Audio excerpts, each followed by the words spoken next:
Lalu yang terakhir adalah nilai tertimbang. Nilai tertimbang ini didapat dari mana? Apabila nilai capaian IKI kita 100, maka tinggal kita copy paste. Nilai tertimbang kita juga 100.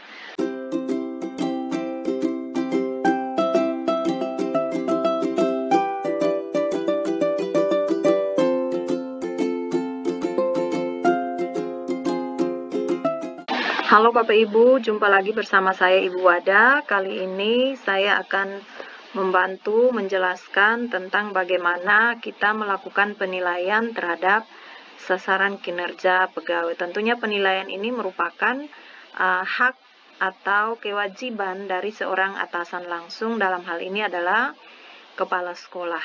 Tetapi tidak menutup kemungkinan bahwa kita sebagai guru atau pegawai tata usaha membantu dalam proses perhitungannya. Jadi ada kerjasama.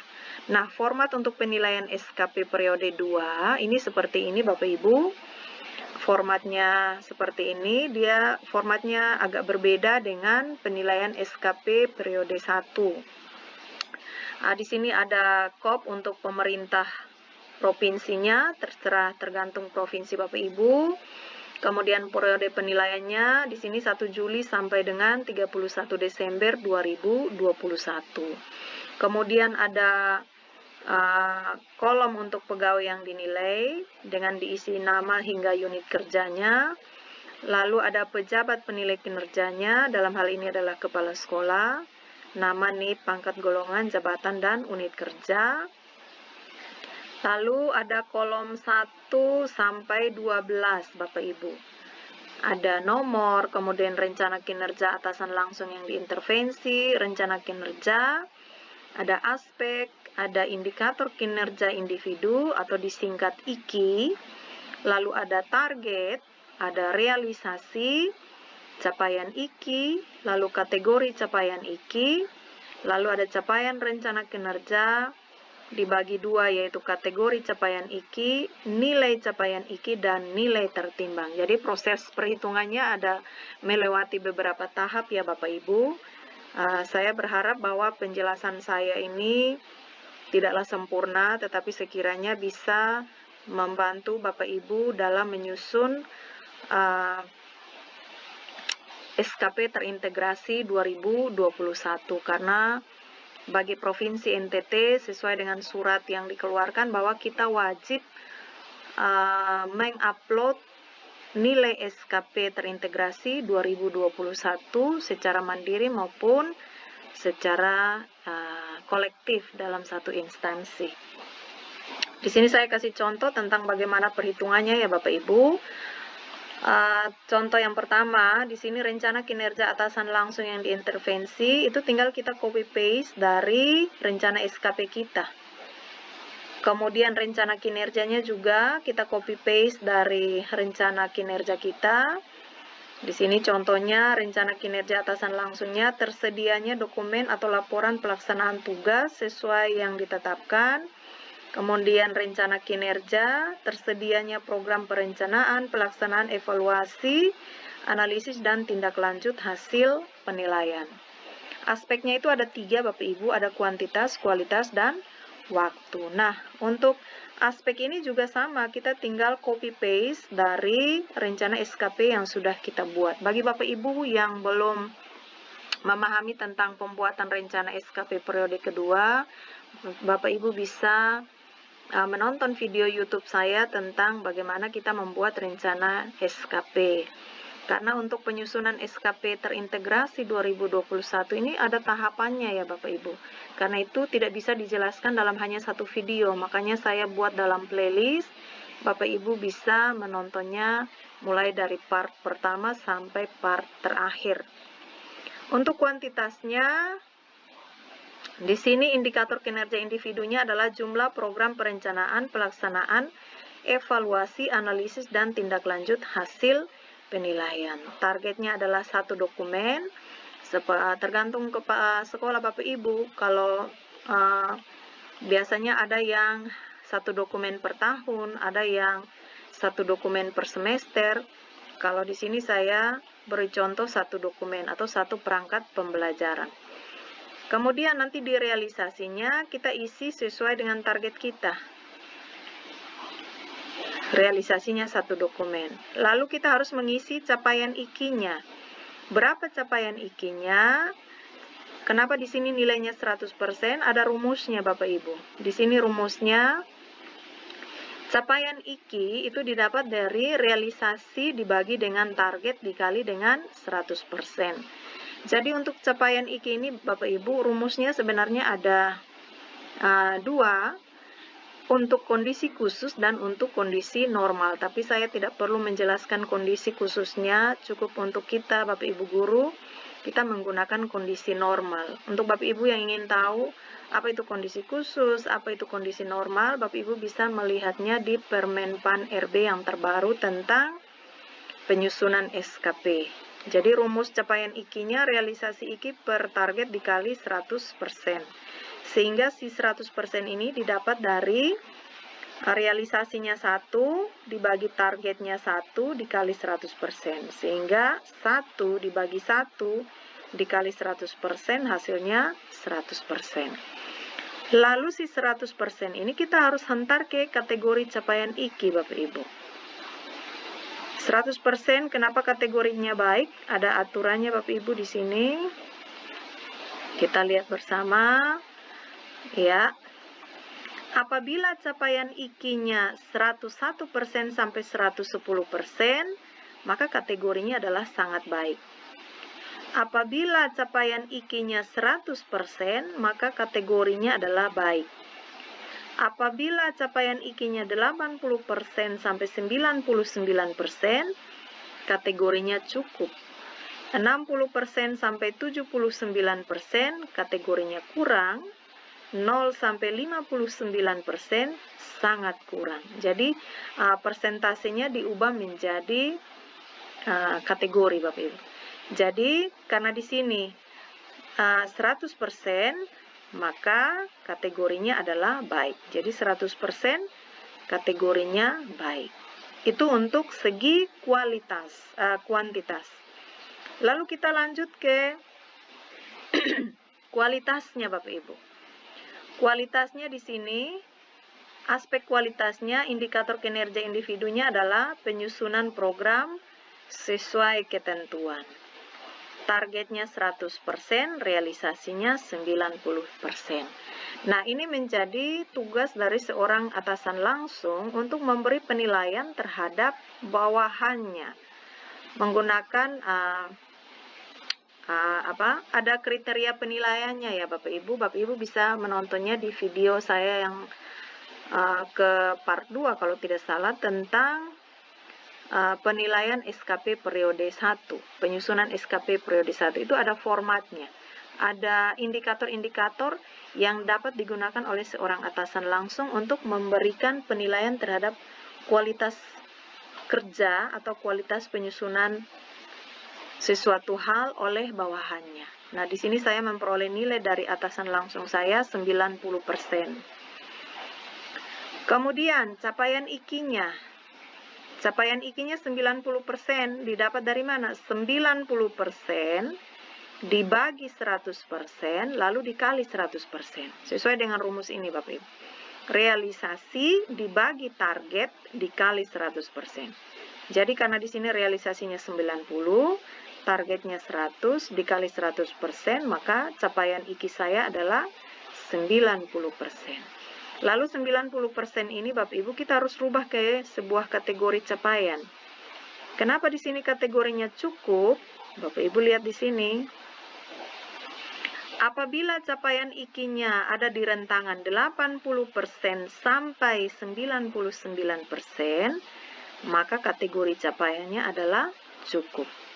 Dan bagi kita ASN, kita tentu harus berada pada kategori cukup, baik, dan sangat baik. Kita harus menghindari ini Bapak Ibu, yang ada pada kategori kurang dan sangat kurang. Itu harus diupayakan untuk tidak ada. Seperti itu Bapak Ibu. Nah, karena di sini persentase atau capaian IKI saya berdasarkan perhitungan adalah 90%, maka kategorinya adalah cukup. Sekali lagi Bapak Ibu, apabila 80 sampai 99%, kategorinya adalah cukup. Nah, 90% ini ada di rentangan ini, 80 sampai 99, maka di sini kategori capaian IKI-nya adalah cukup. Lalu ini aspek yang ketiga dari aspek waktu. Indikatornya adalah ketepatan waktu pelaksanaan sesuai dengan jadwal yang ditetapkan. Artinya program kita ini kita susun sesuai dengan jadwal yang telah ditetapkan. Targetnya 1 bulan, realisasinya 1 bulan. Maka capaian IKI-nya 100%. Didapat dari realisasi 1 dibagi target 1 dikali 100%. Kemudian, kalau dia 100%, maka kategorinya adalah baik. Sesuai dengan aturan ini, Bapak Ibu. Capaian IKI 100%, kategorinya adalah baik. Lalu, Bapak Ibu, kita akan menghantar 3 kategori ini dari aspek kuantitas, kualitas, dan waktu. Kuantitas dengan capaian IKI-nya baik, kualitas capaian IKI-nya cukup, waktu capaian IKI-nya baik. Nah, 3 kategori ini harus disimpulkan menjadi 1 kategori baru yang mewakili ketiga aspek ini. Menggunakan rumus yang mana, Bapak Ibu? Ada di bawah sini. Iya, ini berdasarkan peraturan Permenpan RB. Ada ketentuannya, Bapak Ibu. 2 atau lebih capaian IKI paling kurang berada pada kategori sangat baik. Dan atau tidak ada capaian IKI yang berada di bawah kategori baik. Jadi ini maksudnya bahwa ada 2 yang sangat baik atau 3-tiganya baik. Maka kategorinya adalah sangat baik. Lalu ketentuan yang kedua. Jadi di sini berdasarkan contoh yang saya berikan tadi, dari aspek kuantitasnya baik, kualitasnya cukup, waktunya baik. Berarti punya saya ada 2 kategori baik, 1 kategori cukup. Maka saya lihat di sini. Ketentuan kedua, 2 atau lebih capaian IKI paling kurang berada pada kategori baik. 2 atau lebih ya Bapak Ibu, 2 atau lebih capaian IKI paling kurang berada pada kategori baik. Nah, berdasarkan contoh tadi, saya punya 2 berada pada kategori baik. Dan atau tidak lebih dari 1 capaian IKI berada pada kategori cukup. Serta tidak ada capaian IKI berada pada kategori kurang atau sangat kurang. Jadi ini maksudnya 2 baik, 1 cukup. Nah, saya punya ada 2 baik, 1 cukup, maka saya memperoleh kategori baik. Seperti itu Bapak Ibu. Jadi untuk contoh yang pertama, kita scroll ulang Bapak Ibu. Untuk kinerja saya yang pertama, dari 3 aspek ini, dengan kategori masing-masing aspek ada kuantitasnya baik, kualitasnya cukup, waktunya baik, maka ketiga kategori ini memperoleh kategori baru yaitu baik. Kenapa? Karena ada 2 kategori baik dan 1 kategori cukup. Kalau kita mau bicara yang mana yang banyak, itulah yang menang ya Bapak Ibu. Bahasa simpelnya begitulah. Karena ada 2 baik, 1 cukup, dan tidak ada kategori kurang atau sangat kurang, maka disimpulkan bahwa rencana kinerja saya yang pertama ini kategori IKI-nya adalah baik. Seperti itu. Kategori capaian IKI saya adalah baik. Nah, setelah kita menentukan kategori capaian IKI, lalu kita menentukan nilai capaian IKI-nya. Kenapa di sini dapatnya 100? Kita lihat lagi di sini Bapak Ibu. Ya. Jadi tadi kategori saya baik ya Bapak Ibu. Apabila berada pada kategori baik, nilainya 100. Kalau kategorinya sangat baik, nilainya 120. kategorinya baik, nilainya 100. Dan kita diharapkan berada pada kategori cukup, baik, dan sangat baik. Lebih bagus lagi kalau baik dan sangat baik ya Bapak Ibu. Jadi untuk Bapak Ibu yang ingin melakukan penilaian terhadap SKP-nya, linknya saya sudah sematkan di bagian deskripsi video. Silakan Bapak Ibu bisa download dan digunakan secara bertanggung jawab untuk menolong Bapak Ibu menyusun SKP terintegrasi 2021. Ya, kita kembali. Jadi kalau kategorinya baik, maka nilainya 100. Kembali ke sini Bapak Ibu. Ya. Jadi untuk rencana kinerja saya yang pertama, tadi kita sudah sampai di sini, di kesimpulan. Untuk ketiga aspek ini, saya memperoleh kategori capaian IKI-nya baik. Karena kategori capaian IKI saya sangat baik, maka saya memperoleh nilai capaian IKI-nya 100. Lalu, yang terakhir adalah nilai tertimbang. Nilai tertimbang ini didapat dari mana? Apabila nilai capaian IKI kita 100, maka tinggal kita copy paste. Nilai tertimbang kita juga 100. Lalu yang berikut saya akan memberi contoh yang kedua Bapak Ibu. Rencana kinerja yang kedua ini masih tetap menggunakan kinerja atasan langsung yang sama dengan yang pertama tadi. Tersedianya dokumen atau laporan pelaksanaan tugas sesuai yang ditetapkan. Lalu rencana kinerja saya adalah tersedianya program perencanaan dan pelaksanaan sarana prasarana sesuai kebutuhan. Kemudian aspeknya selalu ada 3 ya Bapak Ibu, ada kuantitas, kualitas, dan waktu. Kuantitasnya jumlah program perencanaan dan pelaksanaan sarana prasarana, targetnya 1 dokumen, realisasinya 1 dokumen, kategori nilai capaiannya 100%, didapat dari 1 dibagi 1 dikali 100%. Karena ini 100%, maka kategori capaian IKI-nya adalah baik. Kemudian dari sisi kualitas, penyusunan program sesuai ketentuan, targetnya 100%, realisasinya berdasarkan penilaian kepala sekolah, saya memperoleh nilai 90%, maka nilai capaian IKI saya adalah 90 dibagi 100 dikali 100, sehingga hasilnya 90%. Karena dia 90%, maka saya memperoleh kategori capaian IKI saya cukup untuk aspek kualitas. Lalu dari aspek waktu, ketepatan waktu pelaksanaan sesuai dengan jadwal yang ditetapkan. Targetnya 1 bulan, realisasinya 1 bulan, maka nilai capaian IKI saya didapat dari 1 dibagi 1 dikali 100%, hasilnya 100%. Karena 100%, maka kategori capaian saya baik. Lalu, 3 aspek ini, kuantitas, kualitas, dan waktu, dengan masing-masing kategorinya baik, cukup, dan baik, harus disimpulkan menjadi 1 nilai baru atau 1 kategori baru.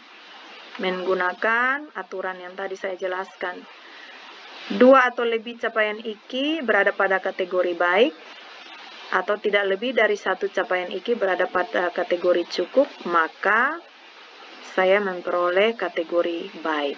Jadi di sini ada baik, cukup, dan baik. Ada 2 baik, 1 cukup, maka kategori capaian rencana saya adalah baik. Karena saya berada pada kategori baik, maka nilai capaian IKI saya adalah 100, sesuai ketentuan ini Bapak Ibu. Kalau baik, nilainya 100.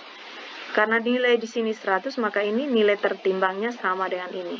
Jadi nilai tertimbang ini diambil, di-copy saja dari nilai capaian IKI kita yang terakhir, 100. Seperti itu Bapak Ibu caranya. Saya pikir penjelasan saya untuk contoh 1 dan 2 ini sudah bisa Bapak Ibu pahami. Kita akan melanjutkan ke contoh, itu untuk rencana kinerja utama ya Bapak Ibu.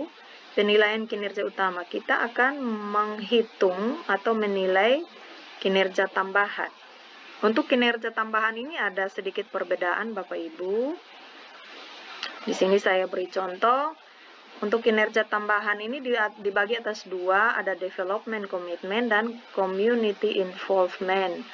Ini tinggal kita copy paste dari rencana SKP kita, SKP kita. Contoh di sini untuk punyanya saya, Bapak Ibu, indikator individunya adalah terlaksananya kepesertaan diklat fungsional. Untuk kinerja tambahan ini, Bapak Ibu, hanya dihitung kuantitasnya saja, tidak dihitung kualitas dan waktunya. Di sini jumlah diklat fungsional yang diikuti, lalu targetnya 1 sertifikat, realisasinya 1, capaian IKI-nya 100%, dapat dari realisasi dibagi target kali 100. Jadi 1 bagi 1 kali 100. Karena 100% maka kategorinya baik. Seperti penjelasan di kinerja utama tadi, Bapak Ibu. Lalu di sini ada kolom baru untuk kinerja tambahan. Ada namanya bobot capaian dan nilai capaian. Apa itu bobot capaian, Bapak Ibu? Kita lihat di sini di sampingnya. Nilai tertimbang capaian rencana kinerja tambahan. Jika terdapat kinerja tambahan, maka ini kalau ada ya Bapak Ibu, kalau tidak ada maka tidak usah diisi untuk kinerja tambahannya. Jika terdapat kinerja tambahan, maka diberikan tambahan bobot di luar kinerja utama dengan ketentuan. Instansinya, apabila instansi kita itu instansi pusat, dalam 1 unit kerja bobotnya 1, antar unit kerja bobotnya 2, antar instansi bobotnya 3. Tentu kita ada di instansi daerah, Bapak Ibu. Untuk instansi daerah, apabila kinerja tambahan kita ini berada di dalam 1 perangkat daerah, maka nilainya 1 atau dalam 1 unit kerja. Seperti itu, Bapak Ibu. Misalnya diklat fungsionalnya itu terselenggara di tingkat unit sekerja kita atau sekolah, maka kategori kita bobot kita 1. Antar perangkat daerah dalam 1 daerah, misalnya penyelenggaranya itu untuk diklat atau workshop itu penyelenggaranya di luar unit kerja kita, tetapi masih dalam 1 daerah atau 1 kabupaten, maka nilai atau bobotnya 2. Apabila penyelenggaranya antar daerah, misalnya antar kabupaten A dan kabupaten B atau provinsi A dan provinsi B, maka bobotnya adalah 3. Seperti itu Bapak Ibu. Jadi dikasih bobot. Nah, untuk diklat fungsional ini karena pelaksanaannya ada di lingkungan sekolah, maka bobotnya adalah 1. Masih ada di dalam unit kerja saya, maka saya mendapatkan bobot 1. Lalu nilai capaiannya Bapak Ibu. Nilai capaiannya kita lihat di sini ada rumusnya lagi Bapak Ibu. Karena kategori capaian saya baik, kita lihat rumusnya.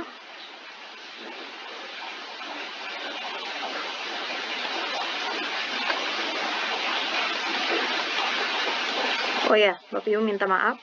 Karena kategori capaiannya baik, maka nilai capaiannya 100. Nilai capaiannya adalah 100. Sama seperti kinerja utama tadi, Bapak Ibu. Apabila berada pada kategori baik, nilainya adalah 100. Lalu nilai tertimbangnya, Bapak Ibu. Nilai tertimbangnya ada lagi rumusnya.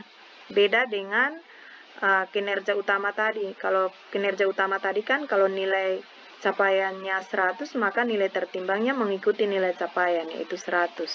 Sedangkan untuk kinerja tambahan ada rumus tersendiri untuk nilai tertimbangnya. Rumusnya ada di sini. Apabila capaian IKI pada rencana kinerja tambahan berada pada kategori sangat baik, maka nilai tertimbang diperoleh dengan rumus 100 bagi 100 kali bobot lingkup penugasan, bobot tadi yang ada 1, 2, dan 3 ini Bapak Ibu, dikali dengan nilai yang diperoleh, nilai 100 tadi.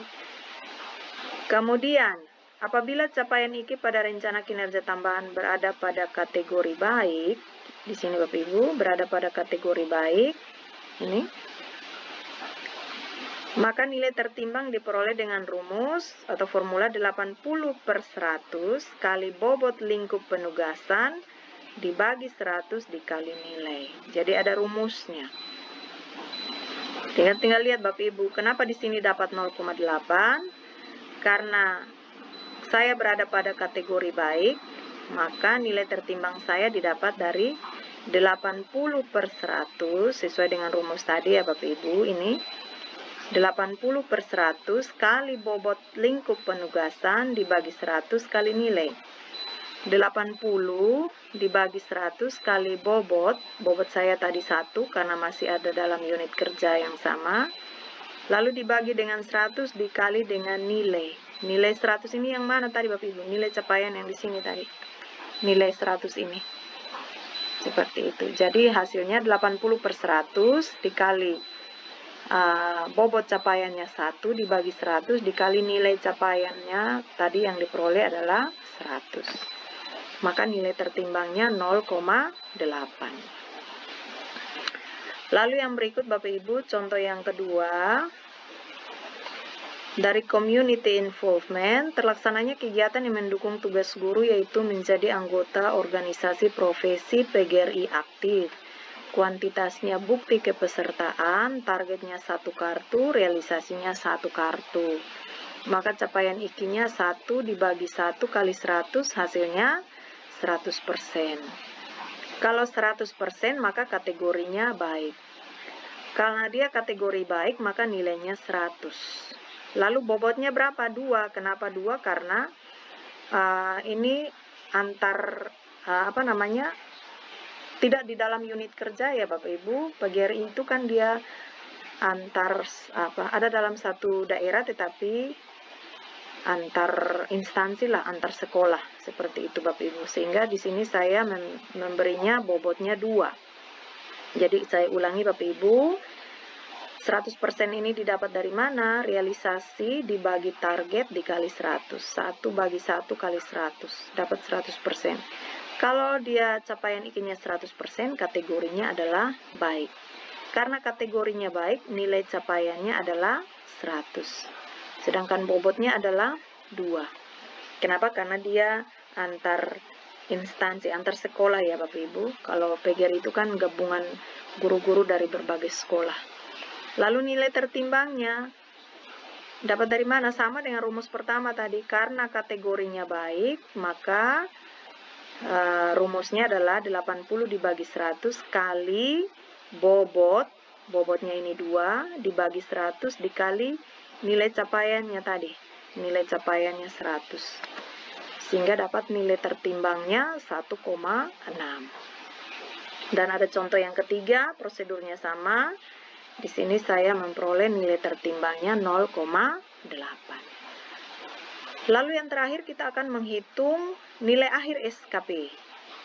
Nilai akhir SKP ini 103 didapat dari mana? Didapat dari Bapak Ibu, tadi di kinerja utama. Kita menghitung rata atau rata-rata nilai tertimbang dari kinerja utama kita. Jadi misalnya kinerja utama kita yang pertama itu nilainya 100, kemudian yang kedua nilainya juga 100, yang ketiga nilainya 100, nilai tertimbangnya sampai dengan sekian banyak kegiatan tergantung tugasnya Bapak Ibu. Kebetulan punya saya di sini kinerja utamanya itu sampai 8. Dan nilainya semua, nilai tertimbangnya semua 100. Karena saya berada di kategori baik. Maka kalau seluruh nilainya 100 tentu rata-ratanya juga 100. Ditambah dengan total nilai. Jadi kalau kinerja utama itu diambil rata-ratanya, sedangkan kinerja tambahan itu diambil totalannya. 0,8 ditambah 1,6 ditambah 0,8. Lalu ditambahkan dengan rata-rata kinerja utama tadi. Jadi di sini rata-rata dari kinerja utama saya rata-ratanya 100, lalu ditambah dengan ini 0,8 ditambah dengan 1,6 ditambah dengan 0,8, diperoleh hasilnya 103,2. Seperti itu Bapak Ibu. Lalu formatnya di sini ada keterangan pejabat penilai. Ini opsional. Opsional artinya bisa diisi oleh kepala sekolah sebagai pejabat penilai kinerja. Lalu tanggalnya di bawah sini Bapak Ibu, Kalabahi 31, Kalabahi minta maaf, nama tempat Bapak Ibu, lalu tanggalnya itu tanggal 31 Desember 2021. Pejabat penilai kinerjanya kepala sekolah, lalu pegawai negeri sipil yang dinilai adalah kita. Tinggal diganti saja Bapak Ibu. Lalu langkah yang berikut adalah kita melakukan penilaian perilaku kerja atau dilakukan oleh atasan langsung, dalam hal ini kepala sekolah. Formatnya simple seperti ini Bapak Ibu. Ada pegawai yang dinilai, pejabat penilai, lalu ada aspeknya. Aspek perilakunya itu ada 5, tetapi kita hanya sebagai bawahan kita hanya sampai aspek keempat, karena kepemimpinan ini hanya dimiliki oleh kepala sekolah. Aspeknya orientasi pelayanan, inisiatif kerja, komitmen, dan kerjasama. Lalu nilainya bagaimana Bapak Ibu? Nilainya itu berbeda dengan SKP periode 1. Kalau SKP periode pertama itu kan penilaiannya itu mulai dari 76, nilai tertingginya 100. Sedangkan untuk SKP periode kedua ini saya screenshot dari hasil sosialisasi dari BKD Provinsi. Untuk jabatan fungsional keahlian, dalam hal ini kita guru, ini sebenarnya ada level-level persyaratannya yang harus dipenuhi ya Bapak Ibu. Ada banyak indikator yang harus diisi oleh kepala sekolah sehingga bisa memperoleh nilai perilaku. Tetapi saya tidak perlu menjelaskan itu. Kita hanya fokus ke nilai perilaku kerja, range-nya Bapak Ibu. Jadi untuk jabatan fungsional keahlian, range untuk nilai perilaku itu dari 90 sampai dengan 109. Ini range-nya, 90 sampai 109. Sebenarnya untuk memperoleh nilai ini, kepala sekolah wajib mengisi atau menilai bawahannya menggunakan ada indikator-indikator yang harus diceklis oleh kepala sekolah. Tetapi kita fokus saja ke rentangan ini Bapak Ibu, 90 sampai 109. Jadi ini wewenangnya kepala sekolah untuk menilai bawahannya, berpatokan pada rentangan ini 90 sampai 109. Nah, di sini saya memperoleh penilaian dari pimpinan saya. Untuk orientasi pelayanan nilai saya 100, inisiatif kerja 102, komitmennya 100, kerjasamanya 103, kepemimpinannya 0. Nilai akhirnya didapat dari rata-rata ini 100 ditambah 102 tambah 100 tambah 103 dibagi 4. Lalu di bagian bawahnya nama tempat, tanggalnya 31 Desember 2021, pejabat penilainya, kepala sekolah, dan NIP. Lalu yang berikut Bapak Ibu, setelah melakukan penilaian perilaku, kita pergi lagi menghitung lagi satu format, ini namanya format penilaian kinerja PNS periode Juli sampai Desember 2021. Nah, dari nilai SKP dan nilai perilaku kerja yang kita sudah hitung tadi Bapak Ibu, kita perlu menghitung nilai kinerja PNS kita untuk periode kedua ini, Juli sampai Desember. Untuk nilai SKP-nya diambil 70%, sedangkan nilai perilakunya diambil 30%. Dia agak berbeda dengan SKP yang model lama ya Bapak Ibu, yang periode 1 itu biasanya kan SKP-nya 60%, perilakunya 40%. Di SKP periode kedua ini ada dua rumus, ada 70-30 atau 60-40. Kalau 60-40 itu digunakan jika atasan penilaian terhadap bawahan itu tidak hanya dilakukan oleh atasan, tetapi menggunakan penilaian dari sesama rekan kerja, menggunakan penilaian dari teman sejawat, ada penilaian lain yang dilakukan selain oleh kepala sekolah.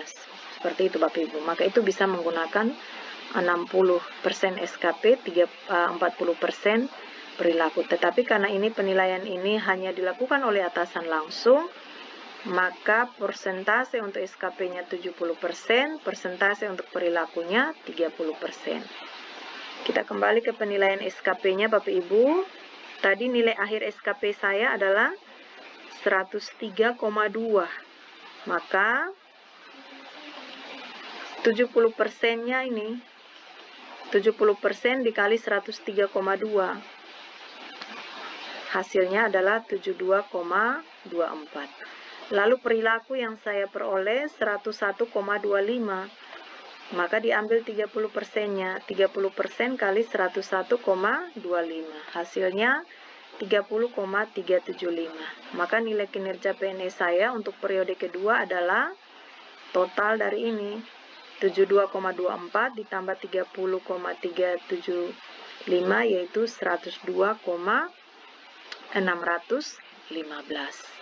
Lalu di sini nama tempat, tanggalnya 31 Desember 2021, pegawai negeri yang dinilai, nama dan NIP, lalu pejabat penilainya, kepala sekolah, dan NIP-nya.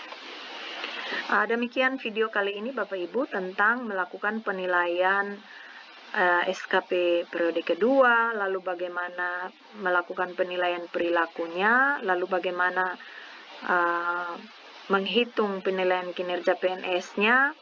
Kiranya video ini bisa menolong Bapak Ibu untuk menghitung nilai kinerja PNS-nya untuk periode Juli sampai Desember 2021. Kita akan ketemu di video saya yang terakhir nanti tentang bagaimana menghitung nilai SKP terintegrasi 2021 dan bagaimana membuat dokumen penilaian sebagai bukti untuk kita sebagai ASN dalam memperoleh nilai kinerja atau nilai SKP terintegrasi untuk tahun 2021. Terima kasih.